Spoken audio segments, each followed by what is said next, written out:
Wildcat, meet my cousin, Jean-Claude. He's interested in checking out IndyCar racing because that Fernando Alonso guy's coming over to run the Indy 500. Oui, this funny car racing in which you only take the left turns. I do not know why a driver of such caliber would stoop to such a low. The purest motorsport is decided on the first lap, and only the first lap. Well, Jean-Claude, you're in luck. This weekend, Indy cars make left and right turns at the INDYCAR Grand Prix of Indianapolis.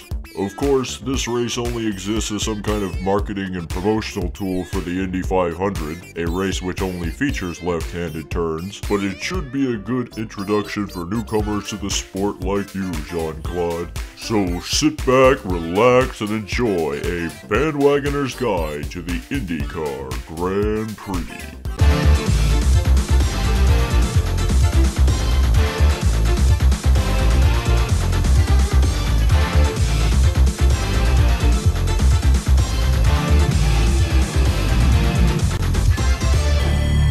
We start our look at the grid for the fourth running of the Grand Prix of Indianapolis by starting with the defending race champion, Simon Pagenaud. In only 3 runnings, he's won it twice. He's the defending series champion and the current points leader. If ever there were an odds-on favorite for the INDYCAR Grand Prix victory, it would be Pagenaud. The newest driver on the legendary Penske racing team is Joseph Newgarden, a young American from Tennessee. He's already scored a victory this season at the difficult Barber Motorsports Park in Alabama. Newgarden is looking to establish himself as Penske's #1 driver. It doesn't matter whether it's the oval or the road course, the Indianapolis Motor Speedway invigorates Helio Castroneves. The elder statesman in IndyCar racing will be looking to improve on his second-place finish last year. Connor Daly led a significant portion of last year's race. Daly's strength is road course racing, and he looks to deliver AJ Foyt Racing's first victory since 2013.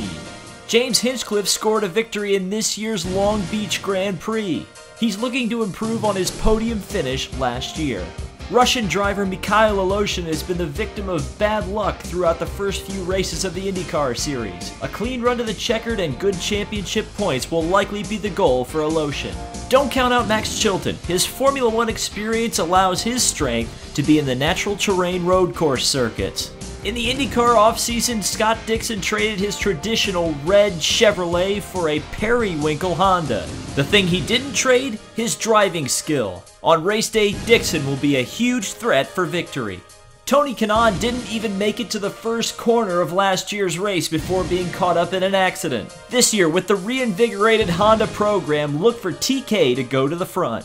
Will Power is the only driver not named Pagenaud to win the INDYCAR Grand Prix, and he's looking to keep it that way. Carlos Munoz has struggled since switching over to the AJ Foyt Racing team.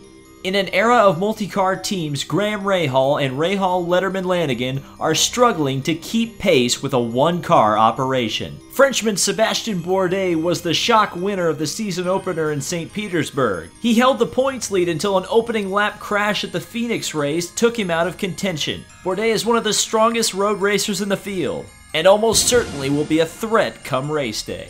Ed Jones is putting together one of the finest rookie seasons we've seen in quite some time in IndyCar racing. Jones is well on his way to becoming one of the future stars of IndyCar racing. Spencer Pigot continues to impress in Ed Carpenter Racing's number 20 Chevrolet. He's also closing in on a ride with Juncos Racing at the Indianapolis 500 when team boss Ed Carpenter steps in the 20 car for that race. J.R. Hildebrand scored a brilliant podium at Phoenix. He's hoping to carry that momentum into the Grand Prix. Juan Pablo Montoya will be making his first start of 2017 in an unprecedented 5th Team Penske entry. It will be interesting to see if his part-time status will motivate some of the old Montoya magic out of him. A motivated Montoya is a fast Montoya. An off-season team change from Foyt to Andretti has seemed to reinvigorate Takuma Sato's driving.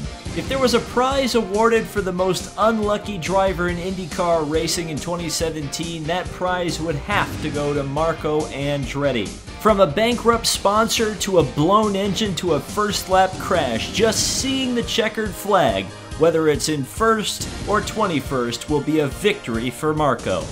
Ryan Hunter-Reay finished second in the first Grand Prix in 2014. Honda's more powerful 2017 engine should give Hunter-Reay a great shot to do one step better. Charlie Kimball has drawn the ire of more than a few of his competitors throughout the beginning of 2017. However, Kimball is one of those drivers who seems to turn it on when he shows up at the Indianapolis Motor Speedway. With 2 fifth-place finishes at the Grand Prix, Kimball once again takes on the role of dark horse.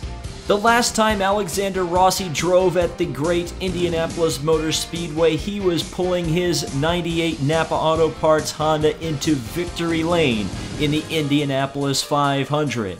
A year older and a year wiser, Rossi is beginning to show true signs of brilliance in IndyCar racing. You'd be hard-pressed to find a more appropriate track to take a second win at than the same one you took your first.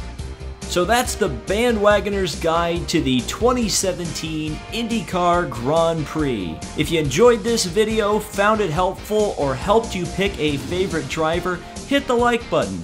And also subscribe for more Indy 500 month videos. The month of May in Indianapolis only means one thing, and that is the Indy 500. And I will have several videos covering the world's greatest race, so you're gonna wanna stick around for that. Thank you guys so much for watching. This has been David Land on YouTube, and we'll see you in the next video.